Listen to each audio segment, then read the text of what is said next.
Outside ಬರ್ಕೊಡ್ತಾರ medicine ನೀವು public ತಿಳ್ಕೊಳ್ಳಿ. ಇಲ್ಲಿ ಯಾರೇ ಗೌರ್ಮೆಂಟ್ ಆಸ್ಪತ್ರೆಗೆ ಬಂದ್ರು ಪ್ಲೀಸ್ ಹೈಲೈಟ್ ದಟ್. ಯಾರೇ ಗೌರ್ಮೆಂಟ್ ಆಸ್ಪತ್ರೆ ಪೇಷಂಟ್ಸ್ ಬಂದ್ರು ಎಲ್ಲಾ ಮೆಡಿಸಿನ್ ಅವ್ರು ಕೊಡ್ಬೇಕು. ಅಕಸ್ಮಾತ್ ಮೆಡಿಸಿನ್ ಇಲ್ಲ ಅಂದ್ರೆ ಅವರೇ ಪರ್ಚೇಸ್ ಮಾಡ್ಬೇಕು. ದಿನಕ್ಕೆ 10,000 ರೂಪಾಯಿ ಗೌರ್ಮೆಂಟ್ ಫ್ರೀ ಕೊಡ್ತದೆ. ಅದಿಲ್ಲದೆ ಮೆಡಿಸಿನ್ ಇದ್ರೆ ಅವ್ರ ಕಡೆ ಏನಾದ್ರು ಮೆಡಿಸಿನ್ ಇಲ್ಲದೆ ಇದ್ರೆ ಅವರೇ ಕೊಂಡ್ಕೊಂಡು ನಿಮ್ಗೆ ಕೊಡ್ಬೇಕು. ನೀವು ಒಂದು ಪೈಸಾ ಕೊಡಂಗಿಲ್ಲ. ಮೆಡಿಸಿನ್ ತರಿಸಿ ಅಂತ ಹೇಳ್ಬೇಕು. ನೀವು ತಿಳ್ಕೊಳ್ಳಿ, ಇದು ಕಾನೂನು ಇದೆ. ಇದು 600 rupees why the purchase outside you have to pay. You get it and give to them. ಅಮ್ಮ ಪ್ಲೀಸ್. ಅಲ್ಲ, ಅವರು ಸುಮ್ನೆ ಹತ್ರ ಡ್ರಾ ಮಾಡ್ಕೊಂಡು ಬರೋದಿಲ್ಲ. ಯಾವ ಮೆಡಿಸಿನ್ ಇಲ್ವಾ ಮೆಡಿಸಿನ್ ಕೊಟ್ಟು ಅವ್ರು ತರ್ತಾರೆ. This duty to get from private clinic. ನೀವು ದಿನ ಹತ್ರ ಡ್ರಾ ಮಾಡಿ ಅದು ತಿನ್ಕೊಳ್ಳಿ. ನಾವ್ ಹೇಳ್ತಾ ನಿಮ್ಗೆ ಅರ್ಥ ಆಗಿದೆಯಾ? ನಿಮ್ಗೆ ಯಾವಾಗ ಗೊತ್ತಿದೆ ಒಳ್ಳೆ ಡಾಕ್ಟರ್ಗೆ ಪರ್ ಡೇ 10,000 rupees ಬರುತ್ತೆ ನಿಮ್ ಗೌರ್ಮೆಂಟ್ ಇಂದ. ಗೊತ್ತಿಲ್ಲ. What is this? Outside medicine ಇಲ್ಲದೆ you have to purchase from outside.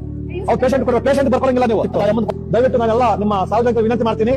ನೀವು ಮೆಡಿಸಿನ್ ಬರ್ಕೊಟ್ರೆ ನಿಮ್ಮಲ್ಲಿ ಮೆಡಿಸಿನ್ ಇಲ್ಲ ಬರ್ಕೊಡಿ. ನಾವು ಲೋಕಾಯುಕ್ತ ಲೋಕಾಯುಕ್ತ ಬೋರ್ಡ್ ಲೋಕಾಯುಕ್ತದು ಎಲ್ಲಿದೆ?